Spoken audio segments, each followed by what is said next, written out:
Really. I think we'll have that afterwards. All right. Cool. Drew, how are you doing?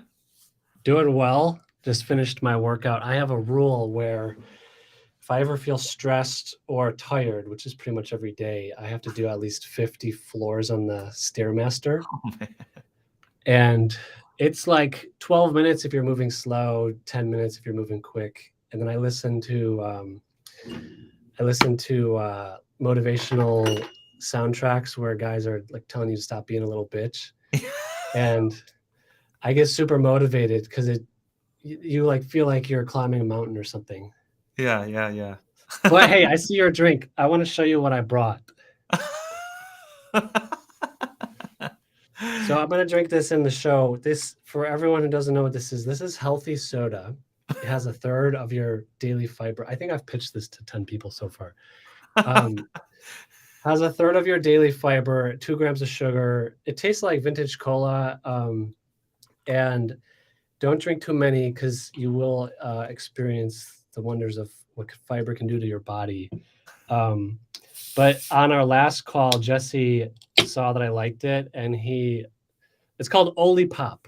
Oli Pop. Here, I'll show you guys. They're expensive. Jesse, you probably paid because you went directly to their website. You probably paid $3 each, and you sent me a 12-pack. So I haven't. Yeah, I oh, have but no your assistant did it. idea. Yeah. So I drank all the ones that Jesse sent, and now I'm on to my second batch. So I Do you guess drink third batch. a can a day? Yeah, because if I drink more, it gives me like problems. Right, of course. So All right. Well, if you guys didn't know, I had Drew on a podcast episode here at the Land Investing Business Secrets podcast. That was episode 94. That was our latest one. So you checked it out.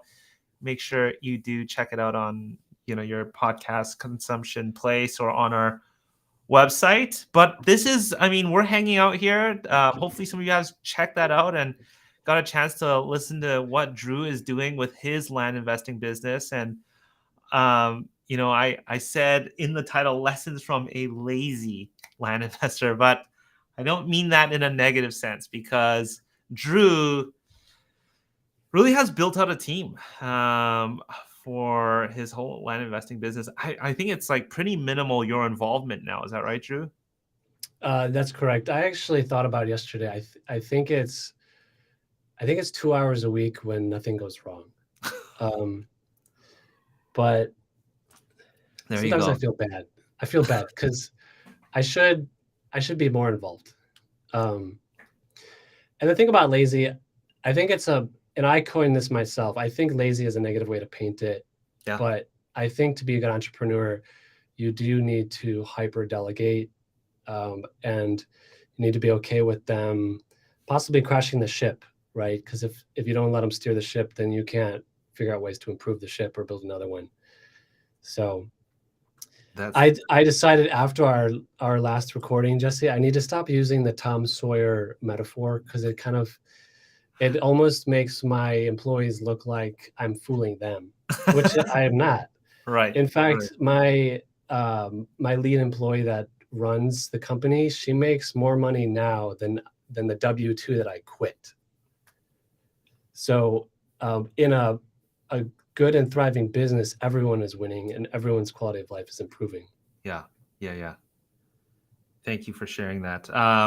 By the way, guys, you are joining us from, I don't know where, Facebook, YouTube, wherever it is. Feel free to drop a comment and let Drew know if you've got any question. This is the second time we've done this. The last time we did it was with Alicia. So we're looking. Oh, I just saw her, and I think that's right. don't tell her. I think I gave her a sore throat because I was fairly sick when I went to this conference, and I downplayed it. I didn't really tell anyone. I had double pink eye. I had a sore throat. I was wearing glasses so that nobody could really notice the pink eye, and I think I might have killed like all my competition. They're just all dying right now.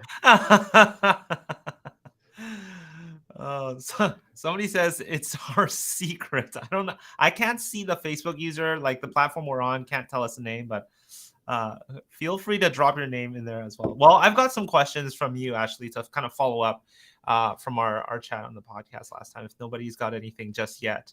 You spend a lot of time, you use the word hyper delegate. I don't know if that's a good phrase, because hyper means like fast, but some sort of word that embodies delegate almost everything so that you can have your head above the clouds. Actually, Kevin said this. You can stick your head above the clouds and you can see farther as the entrepreneur instead of being in the clouds or being below them. Right. And so how do you get over that hurdle of, I can probably do this myself and it's probably a lot quicker? What do you tell yourself? If you did it yourself, probably a lot quicker. I can handle it now. And how do you force yourself to delegate? Because I think a lot of entrepreneurs come across that. Yeah, I think if you're in a pinch, you do need to do it yourself. But just knowing that if you don't teach them now, then you'll just always be doing it, right? And I'm not perfect. I procrastinated on both my two main hires for 6 months. So I knew 6 months before I actually hired that I should hire someone for this role. Right. And my laziness actually prevented me from doing that because I didn't want to have to screen the candidates and interview them. So actually for this most recent hire with Kelly, she is very smart. I had like 45 applicants in the first week. She said, hey, let me screen your applicants for you. She was a candidate. She said, let me screen your candidates for you. And I'll tell you like the best 10, right? That's so awesome. She brought me that list and she did that for free. Then she did other projects for me for free. And then I'm like, I'll just hire you. So that last hire I did 3 interviews out of 45 candidates and she got the job. What do you typically look for in an interview? Like if you're, as somebody who's generally going to get you back some time, what do you look for? I think attitude. I would rather, and I'm not saying any of my people are like this, but I would rather have B- intelligence and A+ attitude any time of the day. So I had another candidate at the same time I was interviewing Kelly. I said, hey, do you want to do some projects for me as well? And, we could do some trial projects. And I assumed she knew that I would pay her. And she said some comment kind of like, what's a good word for the B word, but I don't want to curse on this podcast. She said some comment that really turned me off. She said something like, oh, I don't work by the hour, I work by the value I give. I'm like, okay, you're going to give me attitude now. You're immediately, I don't want to work with you. Right. So no ego. I'm looking for no ego, right? Humility, and willing to try new things. And you can't screen that perfectly. You're going to have some hires that have B- performance and B- attitude, but they did A+ on the interview. Right. Yeah. And that's okay. This is why running a business is really fun, but also really hard, because if it was easy, everyone else would do it. Right. Yeah. I'm going to keep going. If anybody doesn't have questions here, I'm going to keep asking, because Drew's got a lot of experience bringing on teams, building out teams. And then we also talked a lot about networking and building a network. So if you've got, and obviously he runs a land business as well. Although he just admitted he's only spending a couple hours a week on it. He still knows what he's talking about. So make sure you do drop your question. My other question here is, I might have just probably asked this, but what is your biggest lesson from delegation? From learning to delegate to other people. Okay, I don't know if it's a lesson, but a little trick is Loom. Just buy Loom or do the free version and then record it as you're doing it. And then you send them the Loom link and say, okay, next time this needs to be done, you're doing it. And so am famous within my organization for doing very minimal training, and then they need to figure out the rest. And if they can't do that, so I did let go of a lady who was a wonderful human being, but I had to train her 3 different times on the same task. And then the general manager had to train her multiple times. And so her ability to learn quickly was not there. And I'm getting some feedback. Are you? Yeah. Test 1, 2. Perfect. Yeah. Oh, I can hear myself. That's fine. I'll just hear my own voice. We'll try to turn the volume down here. So being willing to delegate early, do some minimal training, do a lot of training if you have the time, if you want to. But if you're hiring the right people, you should be able to give them a very vague task with little to no instruction, and they should be able to figure it out. So for example, we just restarted Pebble after taking a year or 2 off. And so we had to load all of our properties from our spreadsheet into Pebble. And I gave them instructions, hey, that's the task. And if you don't know how to do it, go to that knowledge base, go through their articles or email their team, because I don't know how to do it either. And you got to figure it out. Yeah. To add to that, for those that are sort of using Loom, and what I like to do is get somebody on the team that is working on to actually be the one to document it, because over time that, re-recording it is a B word too. Like, so having a written document, it's a lot easier to continue to change that, the actual instruction on there. So yes, Loom, thank you. At this point in the scale of your business right now, Drew, is there anybody else you still need to hire? Well, what does your team look like right now? And then who else do you still need to get in place, you feel like? So I let go of the acquisition manager. And we currently don't have one because we have a sizable inventory. Okay.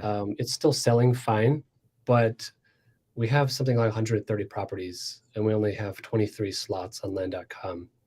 So we can coast without one for a while. I have a sales manager who is also my general manager, meaning she runs the whole business. And I play an advisory role. And then underneath her is an administrative assistant, pretty much. So really, it's being run by 2 people. And last year we did about $1 million in revenue. So the ratio of employees to revenue, I think is good. And it's hit a sweet spot. I really hope my people aren't watching this. I'm purposely not growing it because I don't have the energy. I don't want to allocate the energy right now. Yeah. Because I'm working on other very big projects that are really exciting. So it's in a sweet spot. It's functioning well. Everything is working as it should. And it's kind of this, this Honda Civic, this 15-year-old Honda Civic that still gets from point A to point B. It's not going to be the sexiest thing, but it works, and I'm happy with where it's at right now. I like how you're really clear on where you want to be with your business and how you want to allocate your time. I think that is hugely important. Otherwise, you're continuing to chase something that you're not even sure of what you're chasing here. And right. It sounds like you have, again, a very clear path of where you want to spend your time and where you can see more growth, where you want to put your time to grow things. One interesting thing that you said, you have a general manager who runs pretty much the show here. How did you find a general manager? How do you post for something like that? What do you look out for in a general manager? Because I mean, that's basically replacing you, right? Yeah, she was a buyer lead that came in. We talked about her. Yeah. She was buying parcels of land of mine, and she said that she's going to move off grid. And at the time, I'm like thinking, that's cute, but she's probably not going to do that because everyone says that. I mean, do you know how hard it is to live in the middle of the desert with no electricity, no running water? It's really hard. And I sold them these really cool parcels that are up in the mountains. You have to have a 4x4 vehicle. And You can't get up there with any other type of vehicle. And she actually moved off grid. And in that process of me being very impressed with how quickly she learned the county standards, she always solved her own problems. And then she was still a buyer lead at this point. She would report back to me what she learned. And she was educating me on some of the county regulations that even I didn't know.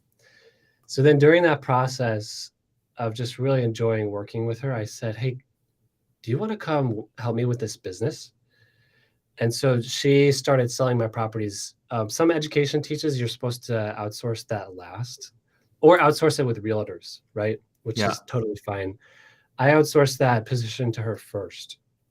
And she's got this cute voice. She loves listening to people. She'll spend an hour talking to somebody about little Jimmy's elbow surgery.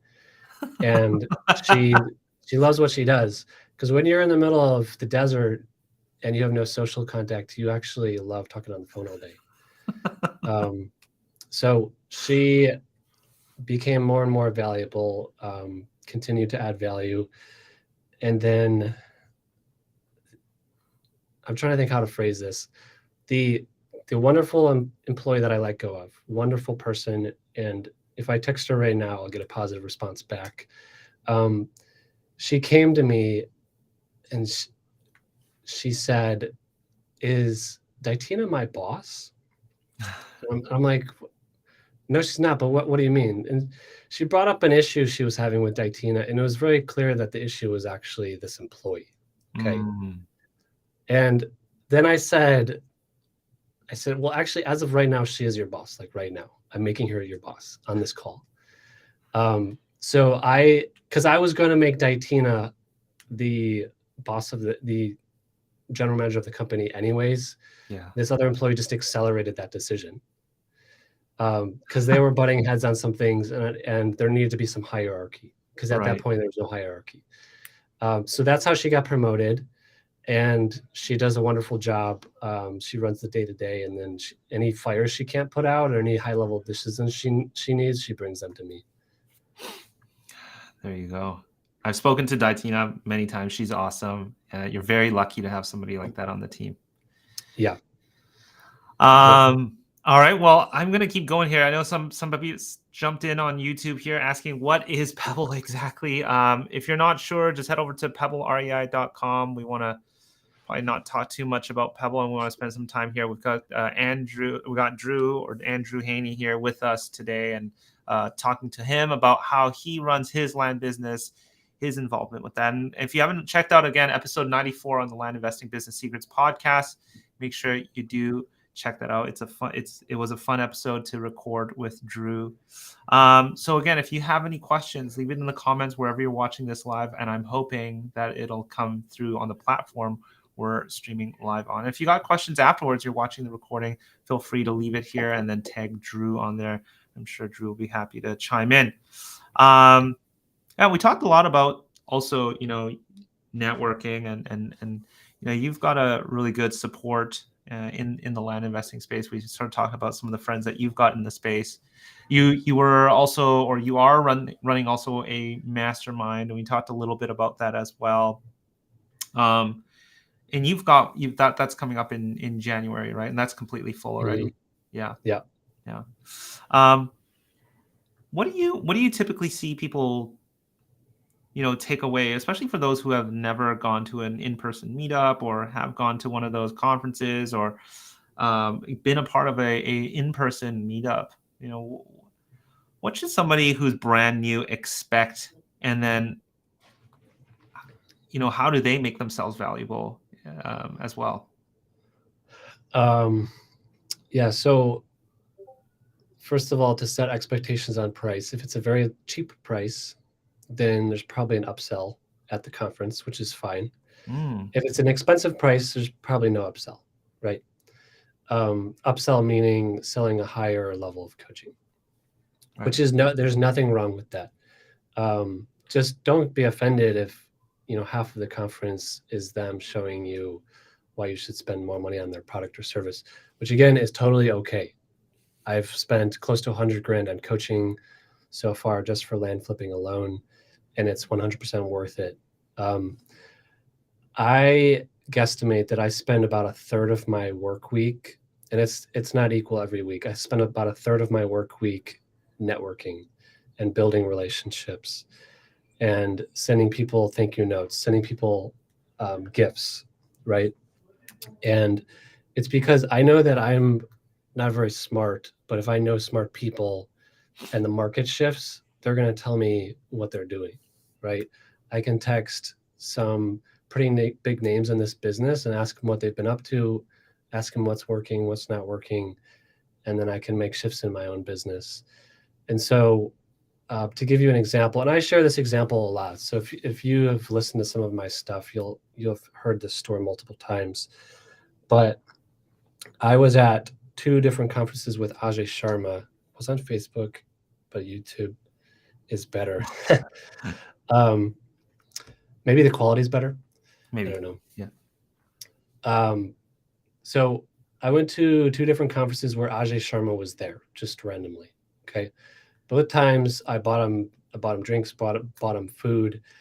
And then, because that's my policy, whenever I'm with someone, I try to buy, and I'm successful about 90% of the time. And there's been times where I've thought to myself, am I being too generous? Am I letting people take advantage of me? And I'm just like surrounded by freeloaders the rest of my life, right? And this is why that thought is wrong, is because of this example. A week after that, Ajay brought me Jaron Barnes, which has been the most profitable relationship of my career. Okay, I make more from funding their deals than I do in my own business, right?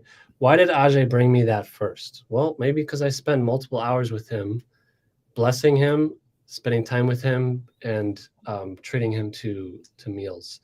So I would say out of every 10 people I treat, 5 of them I'll never see again. The other 3 maybe pay me back equally, and the other 2 pay me back 100x more, right? I bought Ajay $300 worth of stuff, and he's brought me a relationship that has made me 1,000 times that or more, right? So I would start to see networking and relationships as possibly the most critical part of building your business and building your personal brand, and making sure that you have multiple safety nets in place. Because I know, let's say everything in my life implodes. There are so many people I can go to now, and I can say, hey, can I work for you just so I can put food on the table, right? Yeah. And so if you go to these conferences and you don't participate and you try to go Dutch with everyone at meals and you're stingy, you're not going to get very much out of it. But if you give more than you take, you're actually going to get more back. And now, this sounds twisted, but now one of my reasons for being radically generous is because I know that I'm going to get more back. So I'm actually being selfish by being generous. Which sounds twisted, but it's true. There you go. So, and then, okay, here's a good example. I'm so excited about this soda. I'm not sponsored by them or anything. Jesse saw me drinking it on the last podcast we did, and then he told his assistant, hey, send some to Drew's place, right? And then I get it. That gift was so special to me, even though it only cost them probably $30. That gift was so special to me. Now that anytime Jesse needs something, or anytime somebody's asking me for a software recommendation, Jesse's going to get favor. And it cost him, he spent $30 to get a loyal fan the rest of his life. I appreciate that. I'm not even joking though. And this is something we can be doing to everyone in our lives. Yeah. Okay. Yeah, I just got back from Tucson. I went to Houston, but before that I was in Tucson. At Tucson, every single person I interacted with got a thank you card in the mail, handwritten thank you card written by a robot. My assistant did the bulk of it. Every single person got a thank you card. Hey, I value our relationship. Looking forward to growing with you and doing life together. Right. Yep. There is a book I recall a long time ago that I read called Giftology. I don't know if you guys heard of this. The art and science of using gifts to cut through the noise, increase referrals. Look at that. And strengthen retention. So if you guys want to look at it from somebody who's done some analysis on that, you can definitely check out that book. Well, you know who I learned that from, Jesse, is my wife. When I was dating her, she was so radically generous with everyone she was with. And then I noticed a trend. Every single door she encountered would open for her. Every single good thing would happen to her. And I think it's much in part due to her radical generosity. There you go. Thank you for sharing that. Drew, we have a technical question, I would say. Ken, thanks for joining us. I've known Ken for a little bit. And sorry, Ken, it took us a little while to pop this one open here. Drew, what are your thoughts on SMS texting versus mail? Yeah, we just talked about this. I think it was in our interview with Dave Deniston on the Land Maverick podcast, where mail is great when you're starting out, especially if you have W-2, because you send it off, you click a few buttons one time, then it gets sent off. And then as those leads come in, you're processing those leads and doing those calls on your drive home, right? Or your drive to work, depending on, or during your lunch break or whatever. Texting is much quicker results, but it's very labor intensive. And there's a sweet spot, right? Between 9 and 11 a.m. or 8:30 and 11, 8:30 to 10:30. Once people have gotten to their office and the caffeine is kicked in, so they feel like they're ready to engage with some decision making, that's when you hit them with texts. Yeah. And so if you're starting this by yourself and you don't have help, you're going to be the one who's doing it. And if you can't do it between 9 to 11 a.m. local time, whatever market you're texting, that might be really hard, right? Texting, when I ran my numbers, it was 1/3 the cost to hit a lead against mail, but with mail, you're getting a lot higher quality leads, right? Because they have to open the letter and then respond to you. With texting, it's easy for them to respond on a text. Can I ask you, what are you currently using for bulk texting right now? Launch Control. Okay. Yeah. There's been a lot of noise, and I'm sure you know about their price increase. And how do you sort of feel about that? Do they increase it again? Because they did like a year ago. I don't know if it's again, but I thought they just recently increased it maybe a few months ago. Well, if you do want to sign up, my business partner, Sia Barnes, has a referral link. Actually, you guys probably do too. I'm sure we don't. No. Okay. So go ahead and drop hers. I don't know hers. Man, how do I find her link? It's in our episode with her on Land Maverick podcast. It's like 2 episodes ago with Assia, ASSIYA. In the show notes, her referral link is there. Yeah, $4.97 is probably the lowest tier. Yeah. With her referral link, it's the same cost that you would paying if you just went to Launch Control directly.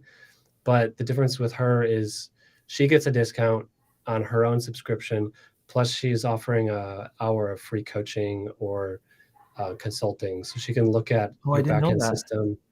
Yeah, whatever you're having trouble with, whatever's not working in your business, she'll look at that for an hour if you do the referral link. Oh, great! I will. I'll talk to her about that. I didn't know that she's offering that as cool. Yep. Awesome. All right, guys, we got a couple minutes left here. It's always nice to kind of hang out here. Hey, and I can stay later. I don't know if you have something going on. I don't have my next call until the I finally have a time slot to take my wife out on lunch, and I haven't done so in like 2 to 3 months. So that's right after this. But I can stick around for a couple more minutes if you guys have questions here. It's always nice to hang out. Drew, I mean, if you're up for it, maybe around the holiday season, you want to just hang out here. Maybe I'll drag Kevin on here too, and maybe even Jared. We can sort of all hang out and shoot the shit and just sort of talk live here. But if you guys have any other things you want to ask Drew, if you haven't checked out episode number 94 on the podcast, and Drew, so tell us a little bit about your podcast with Jaron, the Land Mavericks podcast. We talk about land, bourbon, cigars, guns, and religion. That's it. There you Talk go. about going to Korean spas. Yeah.